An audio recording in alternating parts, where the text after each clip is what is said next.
Hello everyone, welcome to the physics class. Today we are going to study about the topic fill astronomy और astronomical terms. Students, अगर आप किसी ground पे खड़े हैं और आपने स्काई का ऑब्जर्वेशन किया है, अगर आपने ऑल डायरेक्शन में टर्न करके स्काई को ऑब्जर्व किया है, तो आपको कहीं पे ऐसे लगेगा कि ये जो स्काई है वो किसी अर्थ के किसी एक पॉइंट पे टच कर रहा है. तो उस पॉइंट को कहा जाता है, उस लाइन को कहा जाता है हॉरिजॉन, जिसे मराठी में कहते हैं क्षितिज. तो इस पॉइंट को जो हॉरिजॉन कहते हैं, तो ये एक एस्ट्रोनॉमिकल टर्म है. अगर आपने स्पेस का ऑब्जर्वेशन करने लगे, स्काई का ऑब्जर्वेशन करने लगेंगे, तो आपको ऐसे बहुत सारे टर्म्स मिल जाएंगे like meridian, zenith, nadir, celestial sphere, horizon जो कि स्काई जो है अर्थ के ऊपर ग्राउंड को टच करते हुए हमें दिखाई देता है, उस पॉइंट को हॉरिजॉन कहते हैं.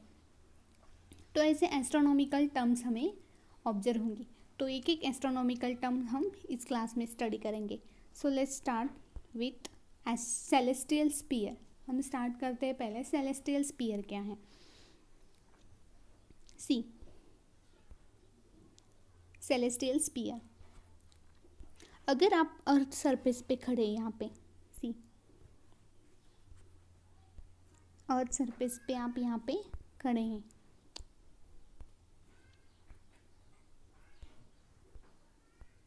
यहाँ पे आप अर्थ सरफेस पे खड़े हैं.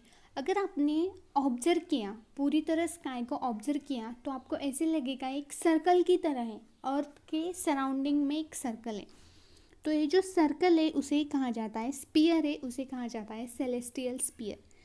अगर ये अर्थ सरफेस है, ये हमारा अर्थ है और आप यहाँ पे खड़े, तो ये जो स्काई है वैसे दिखाई देता है सर्कल की तरह. तो किसी पॉइंट पर हमें ऐसे लगता है कि जो स्काई है वो अर्थ के ऊपर टच कर रहा है, तो उसे हम हॉरिजॉन कहते हैं, जो कि इस पॉइंट को कहते हैं हॉरिजॉन. तो ये जो सर्कल हमें दिखाई देता है वही है सेलेस्टियल स्पीयर. सी तो अर्थ के सराउंडिंग में एक सर्कल है, ये हमारी अर्थ जिसके ऊपर सपोज हम खड़े हैं, और उसके सराउंडिंग में एक सर्कल है, उसे कहा जाता है सेलेस्टियल स्पीयर. स्पीयर है उससे कहते हैं सेलेस्टियल स्पीयर. तो इस सेलेस्टियल स्पीयर में ऑल प्लैनेट, स्टार्स, कॉमेट्स वो क्या होते हैं, मूव करते रहते हैं. मतलब यहाँ पे स्टार्स, प्लैनेट्स हैं जो मूव करते रहते हैं सेलेस्टियल स्पीयर के अंदर. तो सेलेस्टियल स्पीयर क्या है, एक इमेजिनरी स्पीयर है. It is an imaginary sphere on which all planet, sun, moon and star etcetera are to be लाई.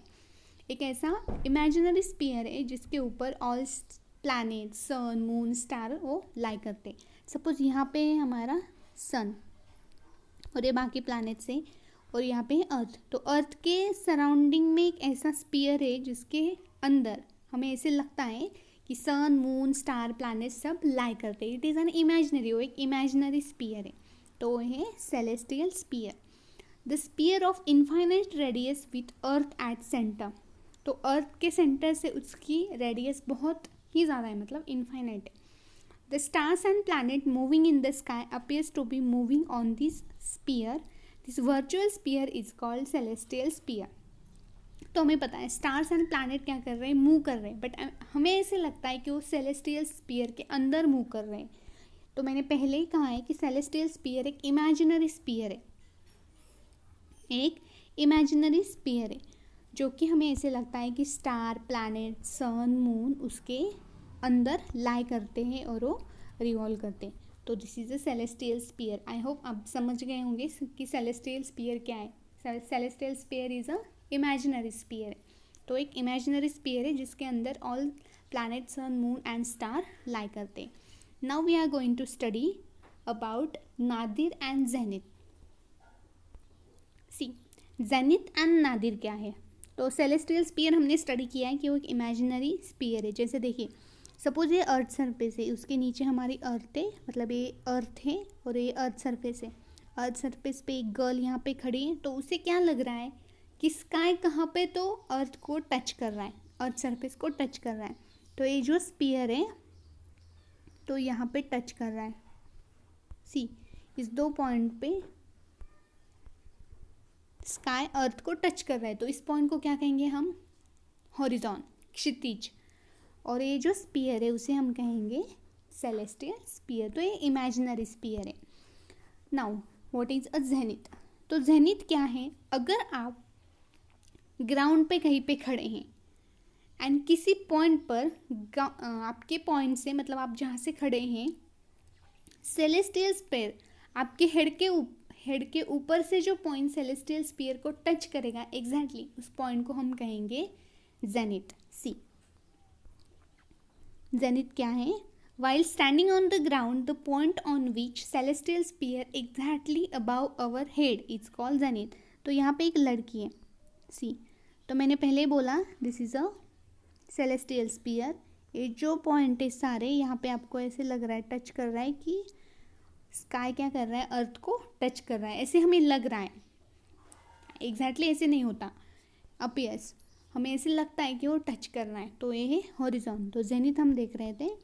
तो आप ग्राउंड पे खड़े हैं, यहाँ पे ग्राउंड पे खड़े हैं, तो ऐसा एक पॉइंट पे कि जो पॉइंट हमारे एग्जैक्टली हेड के ऊपर आता है, अबाव अवर हेड, एंड वो सेलेस्टियल स्पीयर को टच करता है। तो ये जो पॉइंट है, तो उस पॉइंट को हम क्या कहेंगे? जेनिथ। तो ये लड़की यहाँ पे खड़ी थी, अगर वो यहाँ पे खड़ी है सपोज, और इस पॉइंट के ऊपर एग्जैक्टली वो इस पॉइंट को टच कर रही है, मतलब सेलेस्टियल स्पीयर को टच कर रही, तो उस पॉइंट को हम कहेंगे zenith. So this is a zenith. Now Nadir क्या है? तो नादिर उसके बिल्कुल एग्जैक्टली अपोजिट है। जो ऊपर वाला पॉइंट था हमारे हेड के ऊपर जो सेलेस्टियल स्पीयर को टच करता है वो था जेनिथ। और वहीं अगर हम ग्राउंड पे खड़े हैं एंड हमारा पैर के नीचे का जो पॉइंट है उस सेलेस्टियल स्पीयर को टच करता है, तो उस पॉइंट को हम कहेंगे नादिर। सी, तो वही लड़की यहाँ पे खड़ी है, the point on which celestial sphere exactly below our feet. तो ये पॉइंट यहाँ पे टच कर रहा है सेलेस्टियल स्पीयर के ऊपर से, मतलब सेलेस्टियल स्पीयर के को टच कर रहा है, इस पॉइंट को हम कहेंगे नादिर। सो this is a difference between zenith and Nadir. तो यहाँ पे भी आपको दिखाई दे रहा है इस डायग्राम में भी। सी, जेनिथ क्या है? अगर कुछ आदमी यहाँ पे खड़ा है अर्थ के सरफेस पे, तो एग्जैक्टली उसके हेड के ऊपर जो सेलेस्टियल स्पीयर को टच करता है वो है जेनिथ। और बिलो अवर फीट उसे क्या कहते हैं? नादिर। सो this is a zenith and nadir. I hope you are getting the point, celestial sphere and zenith and nadir. So first question for the homework is explain the celestial sphere in details with diagram. ये तो हो गया first question. Second question है explain zenith and Nadir with also diagram. Zenith and nadir क्या है वो आपको diagram की हेल्प से एक्सप्लेन करना है, एंड उसके बीच में डिफरेंस क्या है, what is the difference between zenith and Nadir, वो भी आपको एक्सप्लेन करना है। नाउ अब हम देखते हैं, now we are going to study the third astronomical terms. See, third term is celestial poles. तो सेलेस्टियल स्पीयर हमने स्टडी किया, जेनिथ एंड नादिर स्टडी किया है। थर्ड टर्म है सेलेस्टियल पोल। तो ये हमारी अर्थ है, उसके रोटेशन चलते रहते हैं नॉर्थ साउथ, उसके पोल्स भी हैं। This is a north pole and this is a south pole. तो सेलेस्टियल पोल्स क्या है? देखिए, if we extend the axis of rotation of earth in north and south direction and it will penetrate the celestial sphere at a point, it's called celestial poles and celestial north pole and celestial south pole. देखिए बहुत ही simple है, मतलब अर्थ के उसके rotation चलते रहते हैं। अर्थ का एक नॉर्थ पोल है, अर्थ का एक साउथ पोल है। See, this is a north and this is south pole. अगर हम इसके रोटेशन के इसके जो पोल्स है अगर हम उसे एक्सटेंड कर दें, if you extend the axis of rotation of earth in north and south direction, उसकी रोटेशन जो चल रही है अगर हम उसे एक्सटेंड कर दें नॉर्थ एंड साउथ के डायरेक्शन में, तो हमें क्या लगेगा कि वो सेलेस्टियल स्पीयर है उससे पेनिट्रेट हो रहा है। It will penetrate the celestial sphere at the point.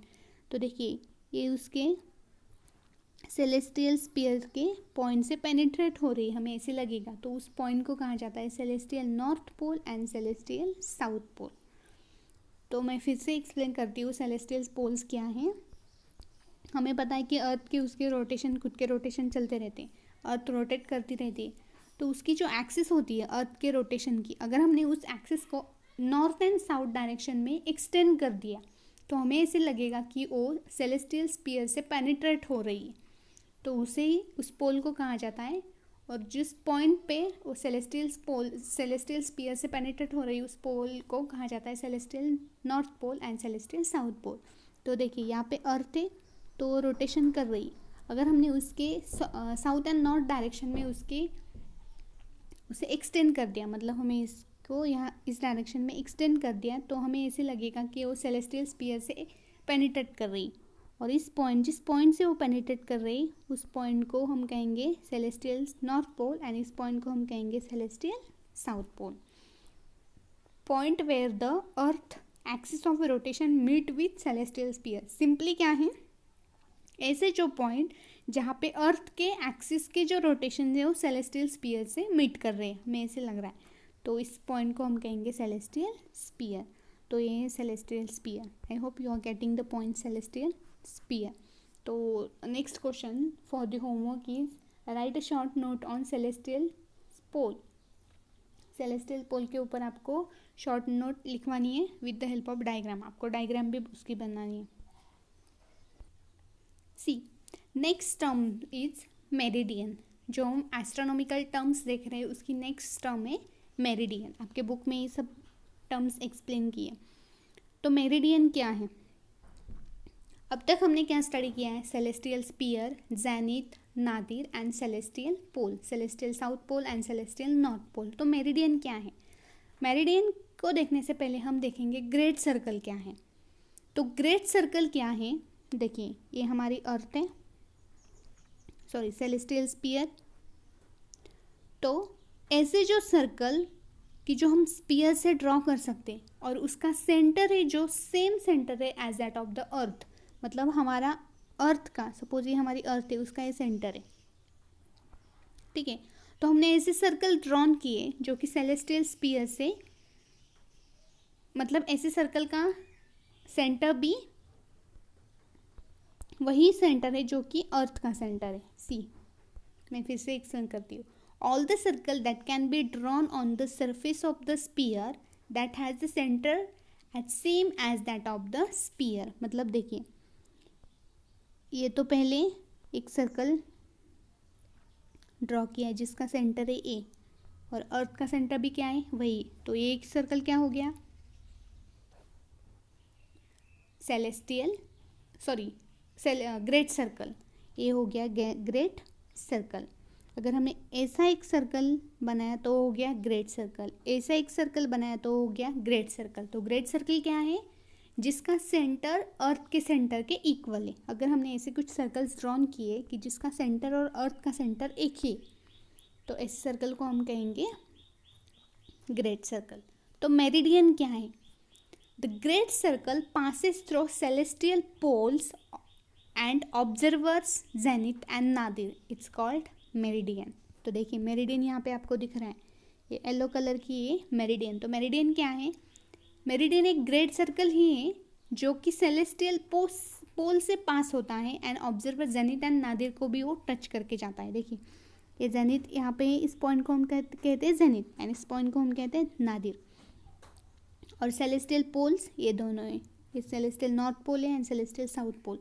तो ऐसा एक सर्कल जो कि जेनिथ को टच करता है, जेनिथ से पास होता है, नादिर से पास होता है, सेलेस्टियल पोल को भी टच करता है। तो देखिए एक ऐसा ही सर्कल हमने ड्रॉ किया है जो कि नादिर को भी टच करता है, जेनिथ को भी टच करता है एंड सेलेस्टियल पोल से भी पास होता है।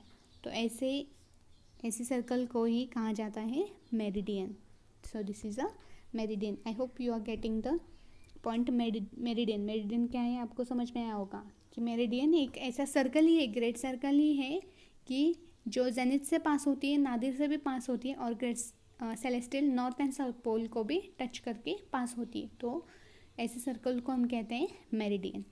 So next question for the homework, explain the meridian in detail. आपको मेरिडियन क्या है वो डिटेल में एक्सप्लेन करना है with the help of diagram को भी आपको ड्रॉ करना है और मेरिडियन क्या है वो आपको डिटेल में एक्सप्लेन करना है. See the next astronomical term is celestial equator. तो हमने ग्रेट सर्कल को अभी स्टडी किया. तो ग्रेट सर्कल क्या था? ऐसा ही एक सर्कल जो कि हम सेलेस्टियल स्फीयर के अराउंड ड्रॉ कर सकते हैं कि जिसका सेंटर और अर्थ का सेंटर सेम है. तो सेलेस्टियल इक्वेटर भी एक ग्रेट सर्कल ही है. मेरिडियन जैसा कि एक ग्रेट सर्कल था, तो और सेलेस्टियल इक्वेटर भी एक ग्रेट सर्कल ही है. तो ग्रेट सर्कल क्या है वो देखते हैं. अगर हमने अर्थ इक्वेटर को ऑल डायरेक्शन में पेनिट्रेट किया और हमें ऐसे लग रहा है उसे एक्सटेंड किया और हमें ऐसे लग रहा है कि यूनिफॉर्मली वो सेलेस्टियल स्फीयर से पेनिट्रेट हो रहा है, उसे टच कर रहा है. तो ऐसे सर्कल को हम कहते हैं सेलेस्टियल इक्वेटर. सी यहाँ पे जो पर्पल कलर की जो रिंग दिखाई दे रही है वो ये celestial equator. If uniformly expand the earth equator in all direction, earth equator का अगर हमने ऑल डायरेक्शन में एक्सपांड किया infinitely, it will penetrate the celestial sphere along the circle. तो क्या करेगा? सेलेस्टियल स्फीयर को पेनिट्रेट करेगा. तो ऐसे सर्कल को कहा जाता है celestial equator. So this is a celestial equator. It is in the same plane as the earth equator. तो क्या है? सेम प्लेन में earth equator. It is in the same plane, earth equator की जो प्लेन है उसके same plane में होता है celestial equator. So this is a celestial equator. अगर किसी इक्वेटर को हमने अर्थ इक्वेटर को हमने एक्सपांड किया ऑल डायरेक्शन में, तो क्या करता है? सेलेस्टियल स्फीयर से इनफाइनाइटली पेनिट्रेट होता है. तो ऐसे सर्कल को ही कहा जाता है celestial equator. So next question for the homework is write a short note on celestial equator. with the help of diagram आपको इसे एक्सप्लेन करना है. मैंने सिर्फ इस पर नोट लिखवाने के लिए कहा है. तो आप यहाँ पे डायग्राम भी आपके लिए नेसेसरी है. आपको डायग्राम भी ड्रॉ करनी है और फिर उसको एक्सप्लेन करना है, सेलेस्टियल इक्वेटर को एक्सप्लेन करना है. Now we are going to study the last astronomical term, ecliptic. Ecliptic क्या है? See, the earth moves around the sun. Seen from the earth, the sun appears to move along the circle on the celestial sphere. Eclipse. The earth moves around the sun. हमें पता है अर्थ क्या कर रहे हैं? सन के अराउंड उसके revolution चलते रहते हैं. फ्रॉम द अर्थ हमें कहाँ से देख सकते हैं? From the earth the sun appears to move along a circle on the celestial sphere. तो हमें क्या लगता है अर्थ सरफेस से कि सन सेलेस्टियल स्फीयर में एक सर्कल में रिवॉल्व कर रहा है, रोटेशन कर रहा है. बट ऐसा नहीं होता. तो उस पोर्शन को कहा जाता है, उस पार्ट को कहा जाता है इक्लिप्ट.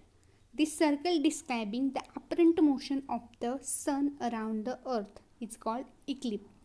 This circle describing the apparent motion of the sun around the earth. See यहाँ पे दिख रहा है आपको eclipse कहाँ पे? This is the earth. अर्थ क्या कर रही है? सन के अराउंड मूव कर रही है. और अर्थ सरफेस से हमें क्या लगेगा कि जो सन है वो सर्कल में सेलेस्टियल स्फीयर के सर्कल में मूव कर रहा है. बट ऐसा नहीं होता एक्चुअली. ऐसे सिर्फ हमें ऐसे लगता है appears to be. This circle describing the apparent motion of sun around the earth. तो ऐसे लगता है कि सन की एक अपरेंट मोशन है अर्थ के अराउंड में, उसे कहा जाता है इक्लिप्ट. सो दिस इज अ इक्लिप्ट का पार्ट. तो ये कुछ कॉम्प्लिकेटेड एस्ट्रोनॉमिकल टर्म्स है ecliptic. I hope you are getting the point. Ecliptic. So last question है होमवर्क के लिए. आपको इक्लिप्ट के ऊपर नोट लिखनी है. Write a short note on ecliptic. And आपको ये डायग्राम भी यहाँ पे ड्रॉ करनी है और उसे डिटेल में एक्सप्लेन करना है. तो वही हमने एस्ट्रोनॉमिकल टर्म्स स्टडी किया है. मैं फिर से एक्सप्लेन करती हूँ कि celestial sphere, Nadir and zenith, celestial spore, celestial equator, meridian and lastly Eclipse. ये कुछ टर्म्स है जो कि एस्ट्रोनॉमी फील्ड में उसे एक्सप्लेन किया है. आई मीन अगर आपको स्काई का ऑब्जर्वेशन करना है तो आपको ये कुछ टर्म से वो आप वहाँ पे देख सकते हैं, मतलब आपको ऐसे लगेगा कि ये टर्म्स या वहाँ पे है। तो मैंने अभी तक सेलेस्टियल सेलेस्टियल सेलेस्टियल ये वर्ड एक्सप्लेन किया, तो मैं इसका एक डिफरेंस बताती हूँ, सेलेस्टियल्स एंड टेलेस्टियल बॉडीज़ क्या हैं। तो टेलेस्टियल बॉडी ऐसे बॉडी को कहा जाता है कि जो ऑब्जेक्ट और बॉडीज अर्थ सरफेस पे ऊपर है, अर्थ सरफेस में है, तो ऐसे ऑब्जेक्ट को कहा जाता है terrestrial object, like a stone, हर एक ऑब्जेक्ट जो कि अर्थ सरफेस में, stone, soil, paper, pen, pencil, हर जो है टेलेस्टियल है। और सेलेस्टियल क्या है, जो कि अर्थ सरफेस के बाहर है, स्पेस में है, लाइक अर्थ, मून, स्टार्स, सन, प्लैनेट्स, कॉमेट्स, ये सब क्या है, सेलेस्टियल बॉडीज है, जो कि अभी हमने सेलेस्टियल सेलेस्टियल वर्ड यूज़ किया है। So this is a celestials terms और astronomical terms related to astronomical field. I hope students you are getting the point. I mean ये जो टर्म्स है वो भी जो मैंने एक्सप्लेन की कि आपको डिटेल में समझ में आया होगा, आई होप फुली।